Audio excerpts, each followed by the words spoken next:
저는 이제 주필님을 언론을 통해서 봐와서 이 모든 게 다 좀 신기하거든요. 근데 제가 개인적인 호기심이 있는데 우리 주필님은 웃음이 없죠. 저 웃는 거 한 번도 못 봤거든요. 저는. 아 그래요? 네. 최근에 웃어본 적 있어요? 최근에? 지금 눈이 웃고 계신데? 내 눈에는 지금 약간 봐봐. 웃으신다. 웃으신다. 나는 느낌이 와요. 눈은 이미 웃고 계세요. 아니 한 번도 못 봤어. 원래 많이 웃어요. 웃는데 아니신 것 같은데. 이 쇼츠라고 하는 것을 주로 만드는 사람들이 우거지상을 하고 있는 것만 떼가지고 만듭니다. 그러니까 이 사실 쇼츠라는 것은 여러분들이 그 보실 때 조심하셔야 돼요.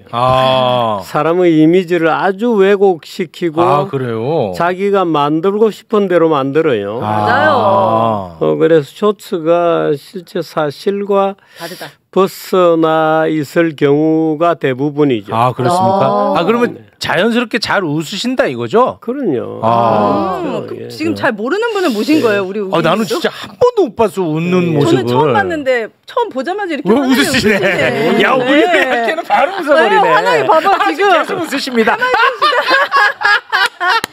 아니 우리 주필님은 우리 매불쇼는 처음입니다. 아예 모르시죠? 어떤 사람들이 하는 건지도 모르고 존재 자체를 모르시죠? 제가 한두 번 그 얘기를 듣긴 들었어요. 뭐 매불쇼에 지난번에 누구를 만나니까 자기가 매불쇼에 나갔다고 그럽니다. 아시는 분이요? 예, 그 정청래 씨가. 정청래? 네. 정청래 의원한테 아마 들었죠. 그다음에 내가 매불쇼 얘기를 들은 게 하여튼 누가 또 매불쇼에 나갔었다고 얘기를 들었어요. 그래서 그 매불이 무슨 말이냐고 물어봤어요. 그러니까 뭐 매일마다 불금이라는 맞아요. 정확하십니다. 그래서 원래 불금쇼였거든요. 그러다 매불쇼로 바뀌었습니다. 그래요? 네. 그래서 오늘 내가 매불쇼에 나간다고 어디 공지가 뜬 모양이에요. 네네. 그러니까 누가 그걸 보고 야 거기 왜 나가냐 어딘지 알고 나가는 거냐 막 이렇게. 맞아요. 그래서 나오신다고 해서 깜짝 놀랐어요. 그래서 무슨 거기는 코미디 풍으로 뭘 하는 데인데 코미디 풍.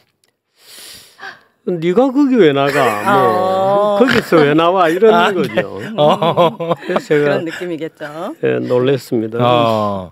근데 뭐 제가 우리 뭐 너무 이상한 데는 아니다라는 거를 제가 조금 말씀드리자면 제가 그 KBS 시작했는데 자기 입으로. 그래도 좀 안심하시라는 차원이야. 내가 뭐 내 자랑이 아니라 나도 민망해. 알겠어요. 하세요. KBS 그 시사 프로그램 데일리 방송 제가 4년을 진행을 했었습니다. 더 라이브라고 아세요? 더 라이브라고. 아세요? 그리고 모르시잖아요. 지금 이거를 말씀드려야 돼. 한국인이 신뢰하는 언론인 12. 네. 놀라셨죠? 많이 알겠습니다. 혹시 이런 표를 최욱입니다. 최욱. 기억하겠습니다. 대단히 기억이 될 것 같네요. 국을 잘해서 그냥 최욱입니다. 네, 좋았습니다. 자, 뭐 사사로운 이야기는 요 정도로 하겠습니다. 관심이 없으시니까. 아예 관심이 없다. 그러니까 사사로운 얘기는 요 정도로 정리하고요. 아니 그 관심이 없었다, 잘 몰랐다 이런 얘기는 또 제가 좋게 말하면 선입견이 없다. 맞아. 그렇습니다. 특별한 오해가 없다. 이렇게 볼 수도 있어요. 고맙습니다. 좋을 수도 있어요. 좋을 수도 있는데 분명히 제가 예언하는데 나갈 때 아마 불쾌해서 나가시고. 왜요? 자, 그러면 이제 본론으로 좀 들어가 보겠습니다. 우리 그 주필님은 보수의 아버지.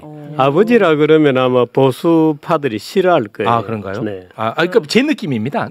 보수의 아버지, 보수의 아이콘, 보수의 주필. 뭐 요 정도로 저는 개인적으로 인식하고 있습니다. 그래서 저는 우리 주필님이 보수 대통령 윤석열을 너무나 강하게 비판을 하시더라고요. 그래서 이제 그때부터 굉장히 호기심이 많이 생기고 많이 봤습니다. 그래서 이제 제가 궁금한 게 주필님은 언제 어떤 계기로 윤석열 대통령을 비판하기 시작한 겁니까? 길게 답해도 돼요? 재밌게만 답한다면. 네. 네. 사실은 윤석열이라는 분은 이 국가의 지도자가 될 만한 분이 아닙니다. 지도자 반열에 들 분도 아니죠. 막 나가는 굉장히 거칠게 검찰권을 맞아. 호주머니에 넣었다 뺐다 휘두르는 아주 폭력적인 인물입니다. 그걸 언제 인식하셨습니까? 문재인 정권 때 인식했죠. 그럼 그때부터 줄곧 비판을 하셨겠군요. 그럼요. 그래서 그 문재인 대통령은 소위 이 사실을 얘기하면 보통 사람들, 길거리에서 왔다 갔다 하는 분들 또는 이 소위 자기를 진보라고 생각하는 분들은 이 사실을 전혀 몰라요. 그 전혀 모른다는 사실이 굉장히 놀랄 일인데 문재인 정부 때 어떤 일이 있었느냐면 네. 단편은 알고 있는 분들도 있죠. 박근혜 대통령이 받은 돈 한 푼 없이 구속이 됐습니다. 네. 뇌물을 한 푼도 받지 않았어요. 네. 근데 뇌물죄로 구속이 됐습니다. 네. 물론 구속영장을 친 사람은 따로 있습니다만은 어떻든 윤석열의 지휘하에 이루어진 일들이죠. 전직 국정원장 4명이 구속이 됐습니다. 네. 전직 보수 쪽의 인사 1000명이 수사를 받았고 1000명이 200명이 구속이 됐습니다. 200명 구속.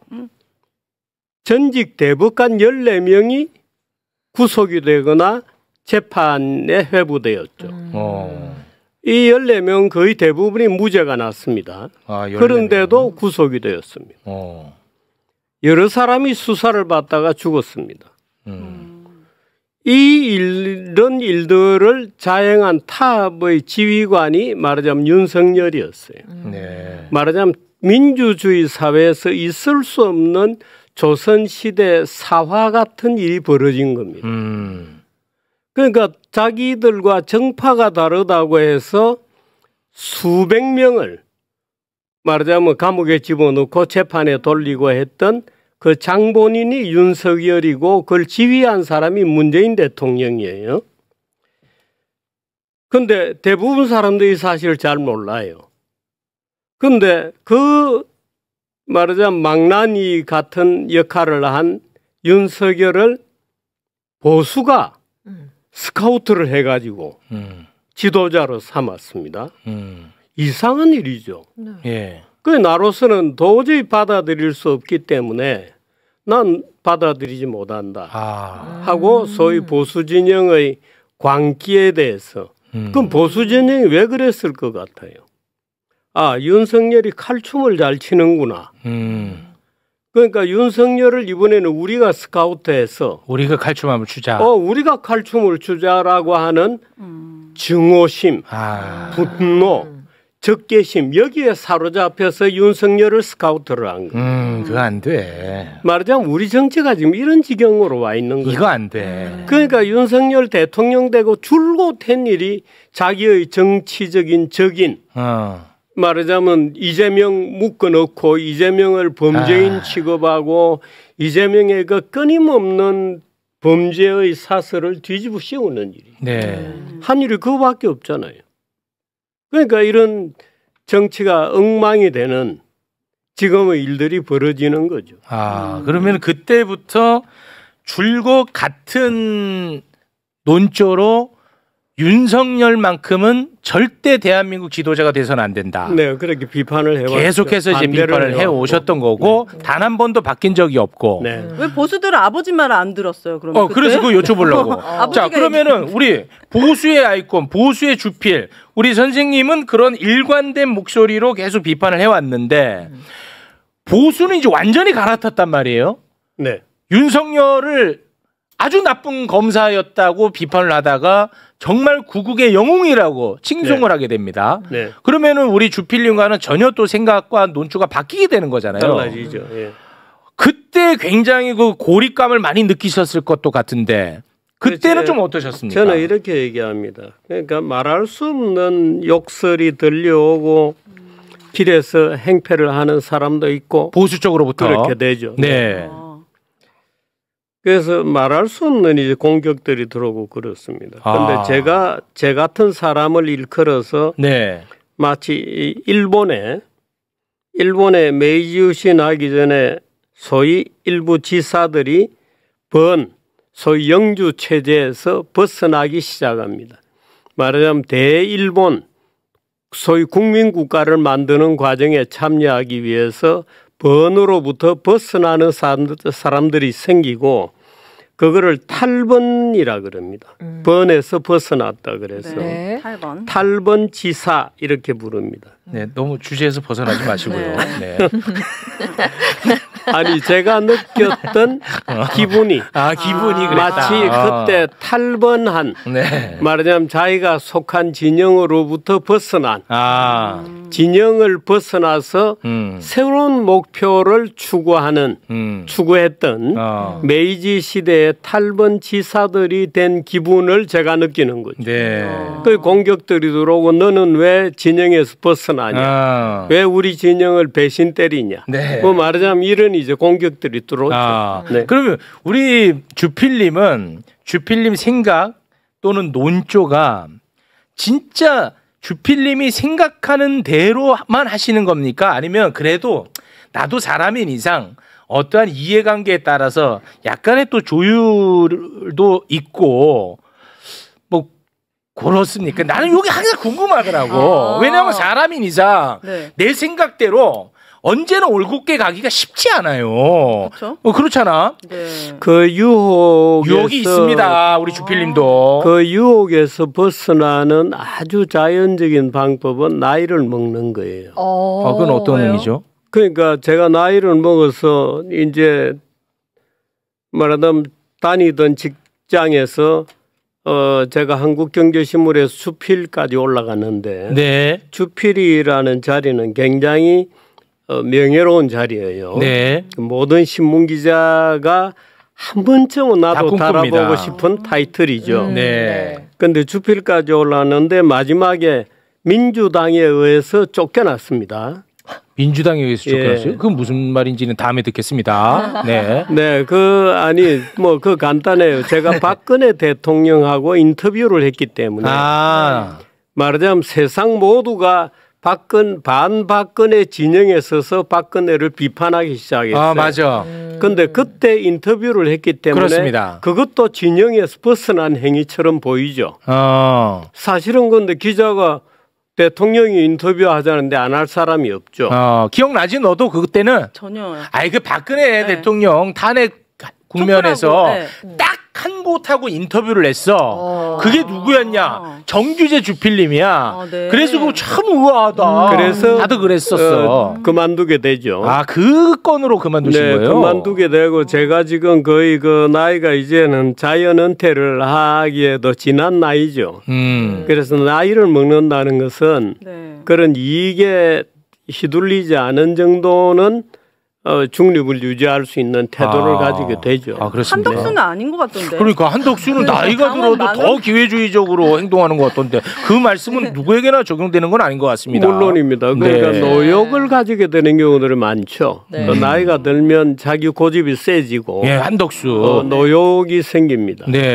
내가 여기에 또 다른 영광을 하나 더 얹고 싶은 거죠. 말하자면 자기가 이제 나이가 많기 때문에 더 이상은 별로 이제 먼 미래가 없죠. 가까운 미래만이 있기 때문에 여기에 나의 경력에 하나의 월계관을 더 쓰고 싶은 욕구들이 생기죠. 그걸 이제 우린 노욕이라 그럽니다. 근데 그런 게 이제 없다는 말씀이시죠? 저 같은 경우에는 다행히도 평생 기자를 했기 때문에 기자로서 올라갈 자리는 주필이 끝이죠.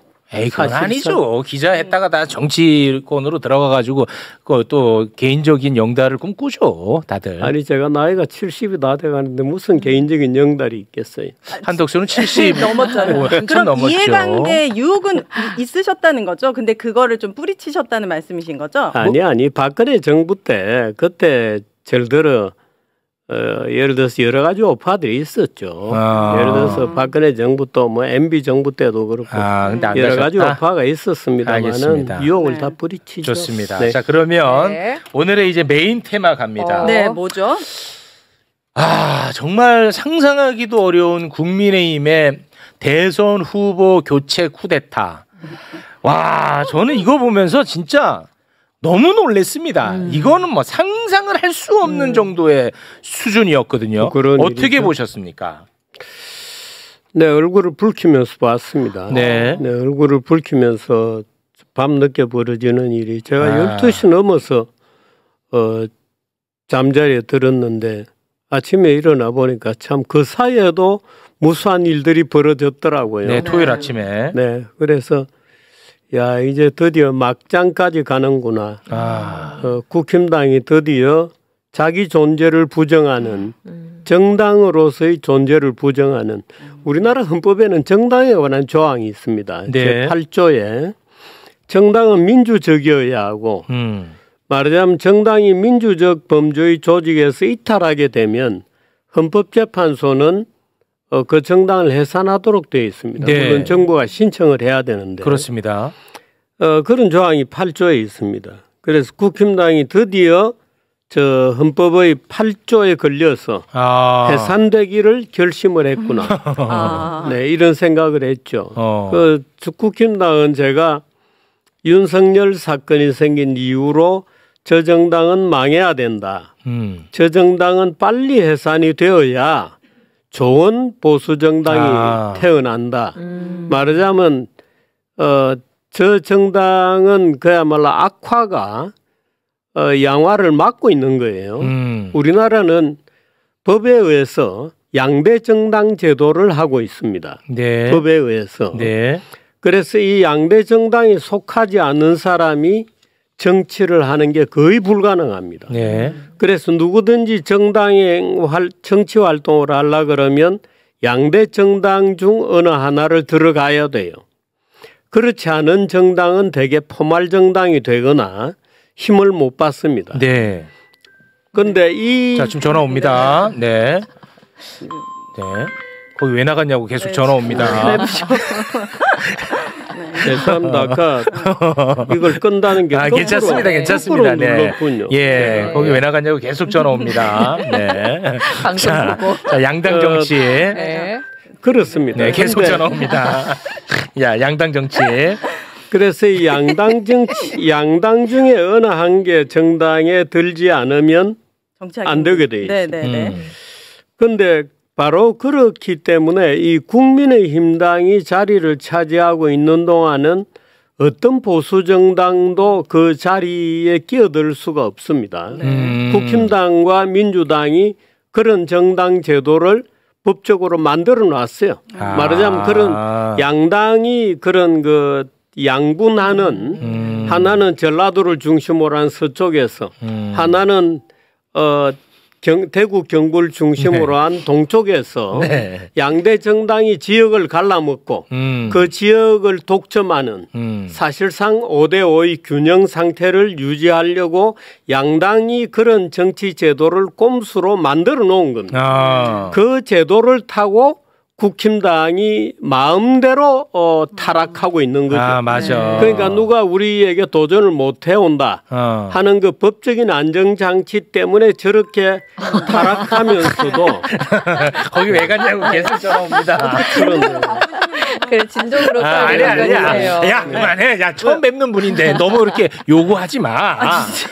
왜냐하면 주변에서 또 욕하니까. 이런 걸로 욕한다고요? 자, 그래서 이제 우리 주필님의 말씀을 제가 정리를 하자면 이 정말 그 쓰레기 같은 국민의힘이 없어져야지만 그래도 제대로 된 보수 정당이 나올 수가 있어. 그나마 건강한 국민의힘이 지키고 있는 한 죽었다 깨어나도 건강한 보수는 나올 수가 없기 때문에 나 정규재는 이 국민의힘이 없어져라 지금 소리를 내고 있다. 그런 근데 말씀입니다. 일반 국민들 입장에서는 그냥 당의 이름만 바꿔서 뭔가 쇄신을 시도하잖아요. 뭐 새누리당, 맞아. 한나라당, 간판가리는 안 돼. 그럼 이 사람이 바뀌어야지 사실 바뀌는 건데 그것까지 완벽하게 바뀔 가능성이 있다고 보십니까? 안 돼, 안 돼. 잘 없을 거로 봅니다. 그죠. 민주당도 사실은 허다한 문제를 지금 가지고 있거든요. 네.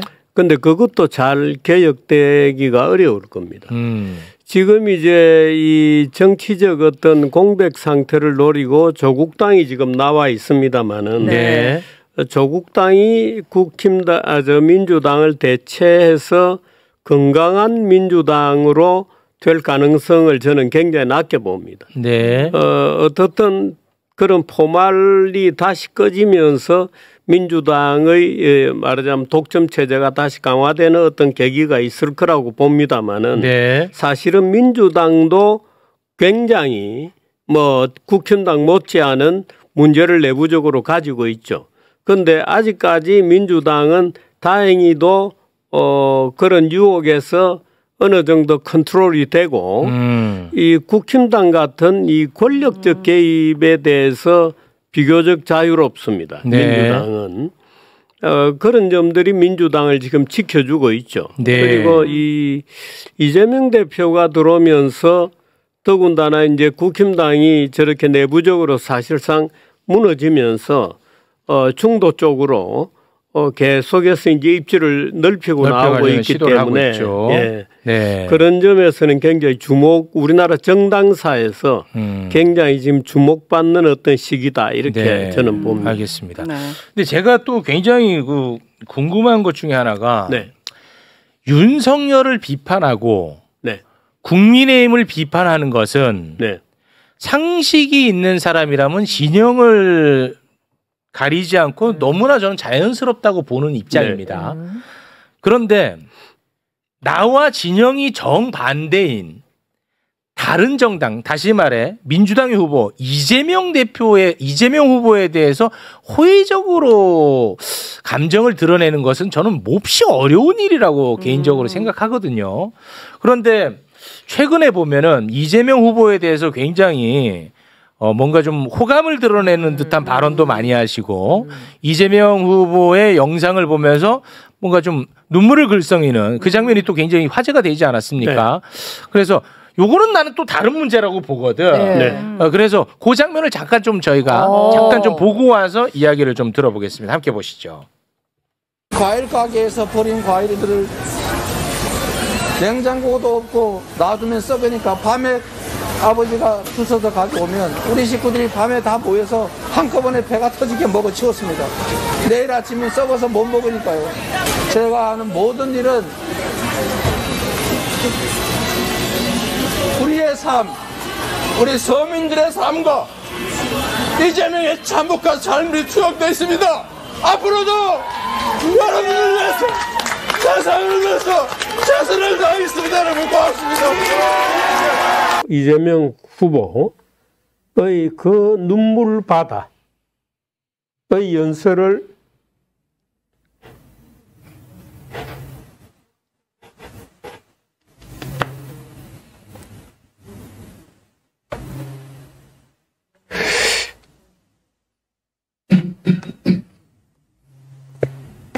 그걸 보면서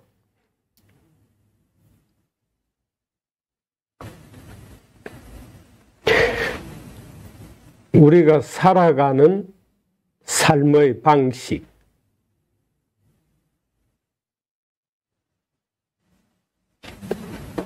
무엇이 서민들을 보호하는지. 네, 지금 눈물샘을 자고 네. 전화 때문에 오늘 솔직히 아무것도 안 됩니다. 오늘은 다 틀렸어. 눈물 쏙 들어간다. 다 틀렸어. 오늘은 지금 전화 때문에 아무것도 안 돼. 오늘은 아니, 지금 이게 감정 날 지금 쫙 타고 올라가는데 지금 이 감정선 쭉 올라오는데 오늘 전화 때 아무것도 안 된다고 오늘. 진짜 울다가 웃다가 솔직히 매불쇼가 문제가 아니라 우리 주필님 전화기가 더 문제입니다. 디도스 공격이야 이거. 전화 공격. 전화 공격인 것 같군요. 전화 공격.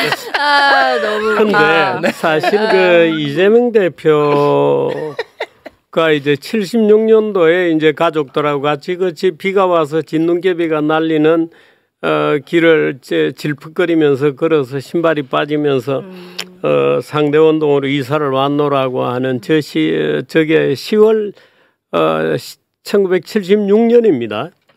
제가 75년도에 대학을 들어가서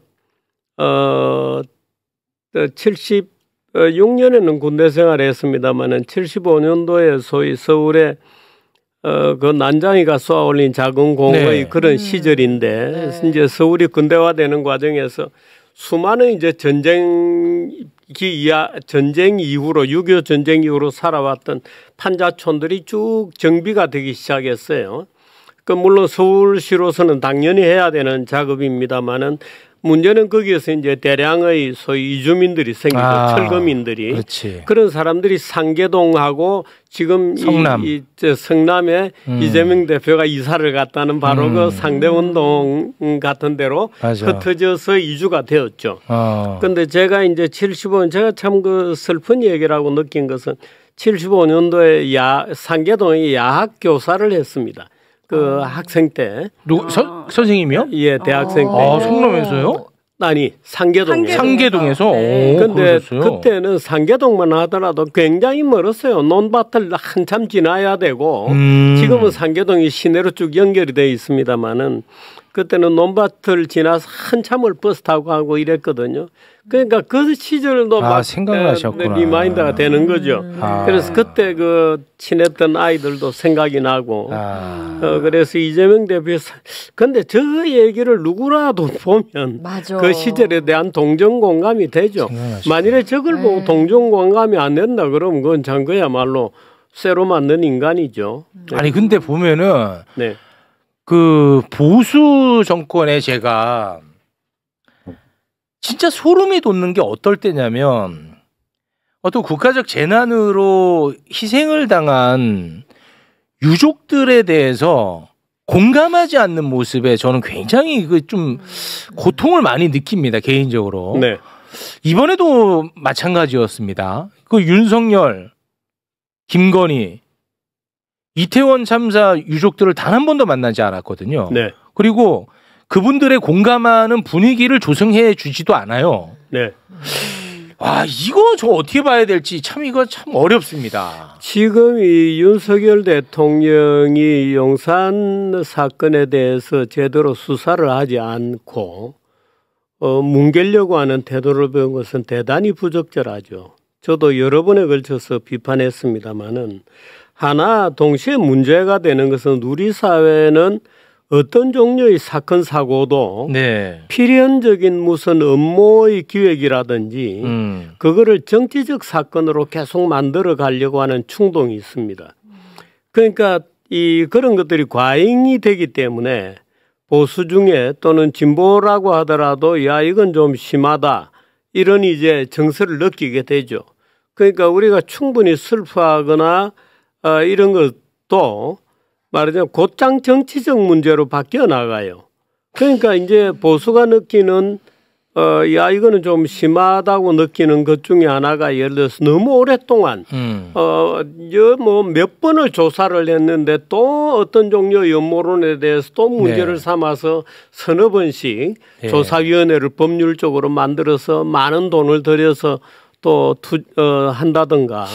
근데 이런 것들이죠. 주필님 말씀을 제가 끊어서 너무 죄송한데 저는 요거는 이제 선후 관계가 조금 저는 동의하기가 어렵거든요. 뭐냐면 예를 들어서 어떠한 참사가 났습니다. 그러면 그것을 우리가 국민들이 바라봤을 때 상식적 수준에서 대응을 하고 처리를 하고 그런 과정을 본다면 음모론의 유혹을 느끼는 사람들이 나올 수 있는 공간을 만들어주지 않는 거라고 저는 생각합니다. 그러나 그런 투명성이 없기 때문에 가령 그런 음모론들이 나올 수도 있는 거고요. 아니면 또 합리적인 의심을 할 수도 있는 거고. 네. 그리고 끝내 정부에서 제대로 된 수습책이 나오지 않으면 그것에 대해서 국민들이 함께 해결을 해 줘야 된다는 의지가 계속해서 이어지는 거지. 그게 뭐 꼭 정치적으로 활용하려는 세력들이 언제나 존재하기 때문에 그렇게 이어진다. 요거는 약간 좀 선후 관계가 바뀐 것 같습니다. 토론거리가 됩니다만 예, 지금 우리가 지나온 네. 여러 가지 사건들이 있고 그런 사건들이 끊임없이 되풀이되면서 사회적 네. 낭비를 불러오는 지금은 아예 관행이 되다시피 했어요. 네. 하나의 일정한 공식이 이미 만들어졌습니다. 그런데 네. 어떤 사회가 예를 들어서 사회적으로 생긴 어떤 집단적인 참사라든가 집단적인 사건을 해결해가는 방법이 있습니다. 네. 그런 방법이라는 것은 예를 들어서 정부라는 것은 이런 겁니다. 정부라는 것은 개인이나 집단의 슬픔을 확장하지 않습니다. 네. 어떤 정부든지 간에 개인의 슬픔이나 이런 것을 되도록이면 개인적 차원에서 마무리가 되도록 도와주게 되죠. 그런데 네. 우리 정치권은 그런 사건을 극단적으로 몰아갑니다. 네. 그러니까 슬픔을 누그러뜨리기보다는 끊임없이 그 가족들로 하여금 집에 못 들어가게 만들어요. 집에 돌아가고 싶어도 못 갑니다. 사회적으로 포획이 되어가지고 그런 일들이 되풀이되고 있기 때문에 네. 지금 우리 최영이 얘기했듯이 최욱입니다. 네. 네. 그런 공격은 적절치 않죠. 최욱입니다. 네, 최욱 씨가 얘기했듯이 네. 그런 사태가 벌어지는 것은 네. 약간 그 닭과 달걀에 대한 문제입니다. 그런데 네, 이미 그런 것들이 너무 많기 네, 때문에 그 부분을 뭐 토론하자고 마련된 자리는 아니니까 네, 그 정도. 저는 개인적으로 궁금한 것은 이재명 대표의 저 어린 시절의 과거는 3년 전 대선 때도 존재했던 것이고 지금도 존재하잖아요. 그 과거가 바뀌어진 건 아니잖아요. 그렇습니다. 그런데 우리 주필님께서 이재명 대표에 대한 시각이 달라지게 된 계기가 그를 만나고 보니 직접 내가 겪어보니 달라지신 건지. 아니, 너무 그렇게 뭐 달라진 거. 아니 그래도 너무 그렇게 하면 또 눈물까지 흘리신 깊이 있게 또 다루면은 오늘 방송 다 억울하시니까. 그 정도 선에서 너무 궁금했죠. 야, 그 정도만 해. 이것도 물어보지 마요. 야, 그만해. 그 정도로. 아니, 최욱 씨 그 얘기해도 돼요. 네. 근데 그 이재명 대표의 최근 행보를 저는 굉장히 환영합니다. 아, 환영합니까 또? 네. 그건 그런 이유는 뭐냐면 이재명 대표가 중도를 부르짖으면서 우클릭을 하고 나오는데 벗은발로 뛰어가서 환영해 주지 않으면 누가 환영해 줍니까? 그래요? 벗은발로 뛰어가서 환영을 해줘야 이재명 대표도 용기를 가지고 우클릭을 하죠. 예를 들어서 야당 대표가 민주당의 대선 후보가 그야말로 용기를 가지고 그동안 민주당이 금기시되었던 민주당은 이렇습니다. 보수가 보는 민주당은 끊임없이 국가에 대한 불만만 드러내는 집단처럼 보여요. 그러니까 국가를 책임 있게 맡아서 경영할 만한 준비도 안 돼 있고 끊임없이 대한민국을 공격하고 대한민국의 문제만 끄집어내고 정작 해법은 없고 그러니까 불만 세력 불만 세력일 뿐이다 하고 보는 거죠. 그런데 이재명 대표가 나와가지고 말하자면 국가를 이렇게 경영하겠다고 하는 제대로 된 계획을 들고 나오죠.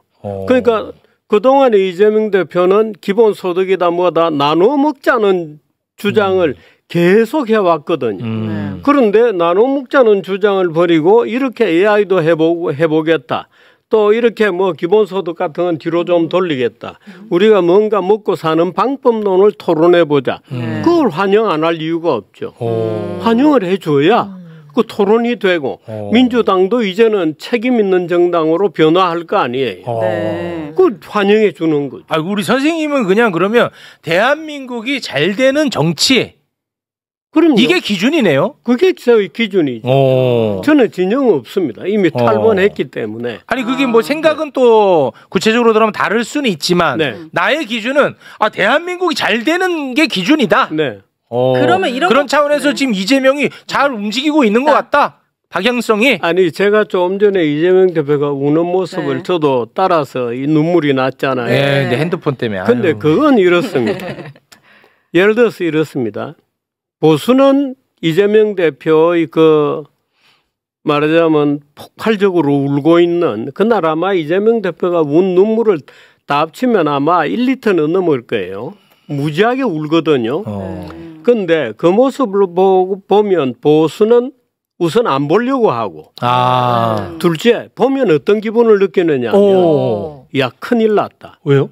저렇게 참혹한 생활을 한 자가 지도자가 되면 네. 마음속에 원한 같은 거 마음속에 분노가 폭발하지 않겠는가 마음속에 부자들에 대한 어떤 억하심정 이런 게 폭발하지 않겠느냐는 두려움을 오히려 느끼는 겁니다. 아 그래요? 네.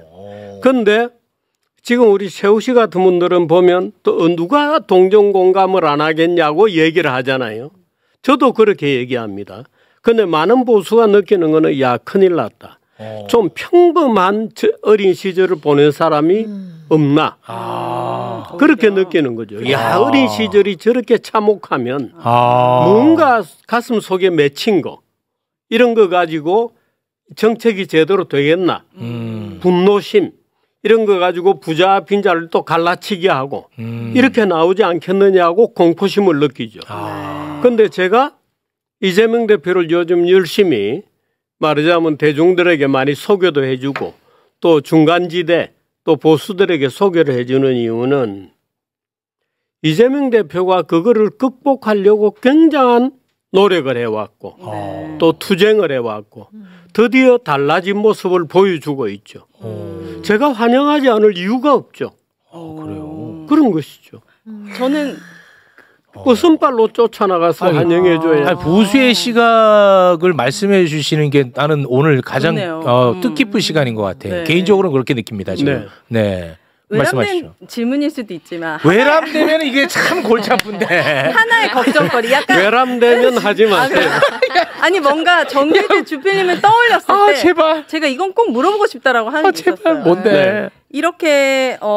이렇게 이재명 대표님에 대해서 어쨌든 좋은 말씀을 해주시고 보수의 아버지로서 되게 이게 보수 진영의 쓴소리도 해주시다가 네. 갑자기 투표가 한 일주일 정도 남지 않은 시점에서 네. 굉장히 이 스탠스를 바꿔가지고 네. 굉장히 비판적인 목소리를 낸다던가 정규재 주필님이 누구에 대해서? 이재명 대표에 대해서 그렇게 할 수도 있지. 그렇게 할 수도 있지 않을까라는 그런 그 모든 거는 그때를 위한 빌드업이었다. 약간 이런 걱정 있잖아. 이 걱정을 나는 정규재 해소해야 돼. 그래야지 야, 이분의 이거는 진짜. 눈물에 공감할 수가 있는 거야. 아 정말 이거는 진짜 온유원에만이 할 수 있는 질문입니다. 네, 죄송합니다. 정규재 쇼 아니겠느냐?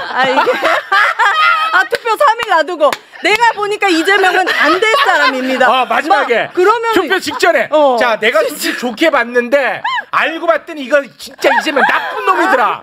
여러분 내가 잘못했습니다. 이재명 찍지 마십시오를 위한 빌드업쇼. 그런 걱정이 와 좋은데 오윤회 좋은데. 와, 오늘 선생님 빵 터지셨는데요. 네, 그 질문은 그럴 뜻은 한데 네. 좀 황당한 질문인데. 황당합니까? 황당하십니다. 아마 쇼츠만 보는 모양이에요. 맞아요. 쇼츠만 보는 모양인데. 죄송합니다. 오늘도 또는 최근에도 제가 그 이재명 대표 여러 가지 정책 중에 미진한 정책들은 격렬하게 비판을 합니다. 미진한 정책은. 예, 잘못된 정책은 저건 잘못되었다 하고 비판을 많이 합니다. 비판도 하고 있다. 그 이재명 대표 본인이 저인데 직접적으로 만나서도 여러 가지 비판을 했어요.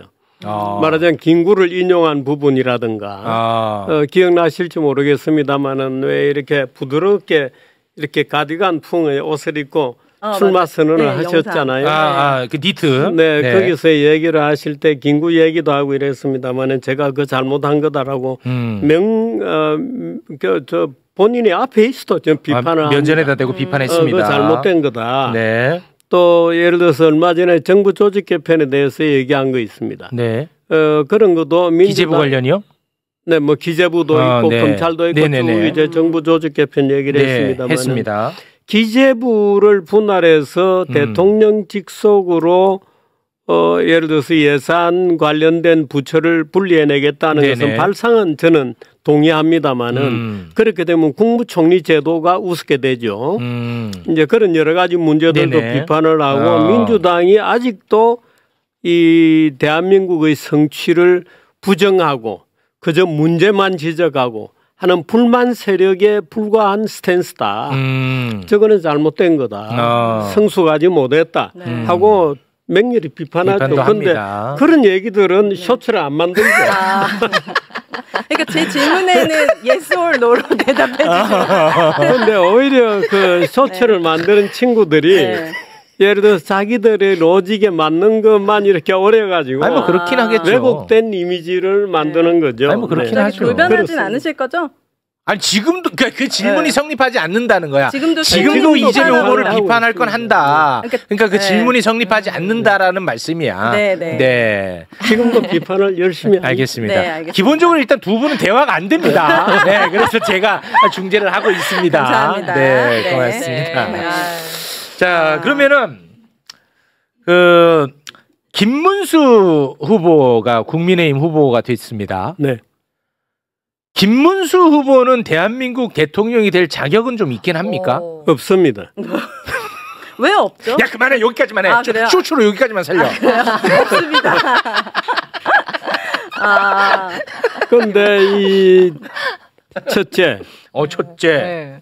아니 본인이 대한민국 사람이 다 듣는 데서 후보로 선정되면 즉시 한덕수와 단일화를 하겠다고 맞아. 약속을 해놓고 그건 네. 맞지. 온갖 핑계를 다 대가지고 요리조리 피하다가 결국에는 한덕수와의 투쟁에서 이겼다. 이기면 답니까? 보수야말로 절차와 수단을 중요시하죠. 오히려 진보나 좌파들은 목적이 중요합니다. 그런데 보수는 절차와 수단을 굉장히 중요시합니다. 법치주의를 중요시하죠. 네. 그게 절차적 정의를 중요시하는 거거든요. 네. 보수는 사실 지켜야 될 덕목이 굉장히 많습니다. 보수는 사회의 기초입니다. 그런데 지금 보수가 그 기초가 되는 소양을 다 잃어버리고 있죠. 네. 그 김문수 지사는 스스로가 예를 들어 자기가 후보 1위가 경선에서 선택이 되면 즉시 어떻든 한덕수와 단일화를 하겠다고 약속을 해놓고 그 약속을 헌신짝처럼 버렸잖아요. 사실 제일 약속이었죠. 네. 제일 중요한 약. 그건 아니 맞습니다. 그것 때문에 당원들이 뽑았죠. 뽑아준 네, 그건 뭐 거거든요. 맞는 말씀입니다. 네. 네. 그런데 그걸 헌신짝처럼 약속을 자, 버렸죠. 첫째 안 되는 이유. 둘째 10년 동안 지적 정신적 공백이었습니다. 지적 정신적 공백. 이 선생님 이거는 조금 인신 공격 아닌가요? 지적 공백이었다라는. 그거 턱걸이만 하고 계셨나 진짜 지적 10년 동안. 공백이 10년이었다. 요거는 조금 인신 공격 아닌가 하는. 되게 저는 우아한 비판이라고 생각하는데요. 이거 좀 인신 공격 아닙니까? 저는 이 김문수 지사하고 공백상 친합니다. 그래서 그럼 죄송합니다. 그럼 더 정확하게 아시겠네. 그럼 아시겠네요. 죄송합니다. 네. 아유, 친합니다. 너무 웃었네요. 죄송합니다. 김문수 지사는 굉장히 장점이 많은 분입니다. 그런데 제가 얘기 드리는 것은 지도자, 대한민국의 지도자가 되어서는 안 된다는 것이지. 아니 맞습니다. 뭐 사람이 나쁘다는 건 아니고. 사람이 나쁘다 뭐 이런 거는 전혀 아닙니다. 맞습니다. 네. 예를 들어서 사람이 개인적으로는 매력이 없어도 지도자가 될 수 있는 분들이 있죠. 분들이 있습니다. 그런데 김문수 씨 같은 경우에는 김 지사 같은 경우에는 지난 10년 동안 실제로 지적인 수련이라든가 단련당하는 일들이 거의 없었습니다. 재야 생활을 오래 했고 그래서 이번에 김 지사가 그 발표한 후보 수락 연설 이런 거를 보면 재야의 논리만 그대로 문면에 표현돼 있지 깊이 있는 말하자면 국가 운영을 내가 할 수 있겠다고 하는 무슨 비전이라든지 방법론이라든지 자신감이라든지 이런 것이 전혀 없습니다. 이제 그런 점이 있고 지적 공백이 정말 중요하다는 건 윤석열 대통령을 통해서 저도 많이 깨달았습니다. 그래서 그건 굉장히, 굉장히 중요한 덕목이더라고. 굉장히 중요한 덕목이죠. 아유, 고맙습니다. 지도자가 그 지적인 어떤 탐색을 멈추면 그저 그 순간에 물러나야 그건 맞는 것 같습니다. 네. 그다음에 세 번째. 죄송합니다. 이거 굳이 뭐 삼불가론 이런 거는 아닌데 얘기하다 보니까 그렇게 됐습니다. 그 다음에 안 되는 거는 김 지사가 지난 12.3 윤석열 계엄에 대해서 옹호하는 그런 태도를 보여왔고 탄핵에 대해서도 반대하는 입장을 보여왔습니다. 그거는 개인적인 의리에서는 우리가 지지할 문제가 있을지 모르겠습니다만은 국가 지도자가 우리가 지켜야 할 헌법적 가치라든지 또는 어떤 절차적인 정의의 문제에 대해서 도외시하고 있다는 비난을 피할 방법이 없죠. 그래서 그 굉장히 이건 중요한 문제이기 때문에 김 지사는 안 된다. 이런 얘기를 제가 하는. 주필님. 아니 그러면 그 공직자로서 그리고 윤석열과 함께 몸담았던 국무위원으로서 예를 들어서 이 내란은 정말 잘못된 것이다. 하지만 난 인간적 도리 차원에서는 나는 개인적으로는 위로를 나는 하겠다. 이런 스탠스를 취하면은 보수로부터 버림당합니까? 그 개인적 스탠스에 대해서는 얘기를 안 해야 됩니다. 그것도 하면 안 됩니다. 죄송합니다. 그 개인적 스탠스에 대한 이해는 언론이라든지 비평가들의 몫이죠. 그런가요? 그렇습니다. 그래서 그런 스탠스는 정확하시네요. 안 됩니다. 죄송합니다. 아니 진짜로 너무 맞는 말씀인 것 같아서 알겠습니다. 오늘 처음 저희와 함께 하셨는데 주변의 어떤 만류에 비해서는 나쁘지 않았던 거로 저는 보이는데요. 어떻습니까? 아니 우리 최욱 씨는 전문적인 뉴스를 해도 좋을 것 같은데요. 대단히 고맙습니다. 고맙습니다. 갑자기 어깨 힘이 들어요. 아니 진짜로. 고맙습니다. 수준이 상당하죠? 인정받았어. 저 KBS 더 라이브라고요. 4년을 진행했다는 점 다시 한번 우리 선생님께 말씀을 드리겠습니다. 선생님, 저희가 또 어떤 그 보수의 관점, 보수의 시각이 또 목마를 때 우리 선생님을 저희가 모셔도 될런지 한 번 더 허락을 받고 싶습니다. 그거는 전적으로 출연료의 수준에 따른. 아니 그 욕망이 없으시다더니 금전적 욕망은 또 과도하시네요. 탈원하셨다면서요. 아이고 참. 그러면은 근데 제가 여기 팟빵이잖아요. 맞습니다. 와 보니까 식구들도 많은데 어떻게 먹여 살려요? 그래서 뭐 쉽지는 않습니다만 아무튼 저희가 한번 조율을 해보도록 하겠습니다. 무엇보다도 잘 웃으시네. 아니 우리 주필님이 잘 웃으셔. 난 처음 봤어. 우리 지금 최욱님이 맨 처음에는 좀 쩔쩔맸는데 너무 잘 맞아. 케미가 잘 맞네요. 케미가 좋아. 정규제, 조갑제 두 선생님을 모시고 고정 코너로 해도 되겠어. 너무 재밌겠어. 너무 재밌겠어. 우리 선생님은 그 조갑제 선생님하고 개인적인 친분이 있으십니까? 개인적인 친분이죠. 그럼 뭐 껄끄럽거나 그렇지는 않으십니까? 껄끄럽거나 좀 어렵거나. 다행히도 그 조갑제 선배님은 평생을 기자 생활해 오신 분이죠. 맞습니다. 근데 아직도 정말 정확하게 판단을 해주시는 분이죠. 그래요. 제가 이번에 이제 수개월이 물론 지났습니다만은 또 그 전에 사실은 보수가 지금 빠져 있는 딜레마가 소위 선거 부정론이라고 하는 음모론입니다.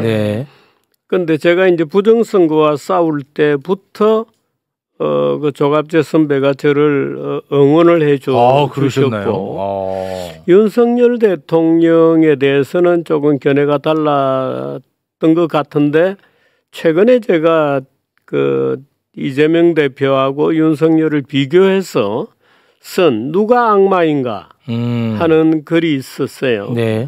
근데 그 글을 보시고 당신 말이 맞았다 하고 전적으로 동의를 해주셨죠. 그래 네. 지금은 소위 그분하고 저하고 사이에 그 싱크로율이라 그럽니다. 뭐 재미로. 네네네. 싱크로율이 아마 몇 가지 문제는 좀 틀려요. 예를 들어서 네. 한자를 얼마나 우리가 다시 써야 되느냐. 아 그래요. 네. 또 여러분 재밌게 들으시라고 하는 말씀드리면 뽕짝은 과연 우리의 정서를 함양하느냐. 아 트로트. 아니냐. 예, 트로트. 네, 트로트. 네. 이제 이런 문제 가면 조금 생각을 달리하는군요. 상당히 다릅니다. 그런데 그런 문제를 제외한 대부분의 문제에서는 싱크로율이 굉장히 높죠. 그렇군요. 예, 편안합니다. 만나면. 네. 선생님은 요 끝으로 하나만 여쭤보고 마무리 짓겠습니다. 시간이 너무 많이 지나서. 선생님은 어떤 사안별로 선생님의 판단이 있을 거 아니겠습니까?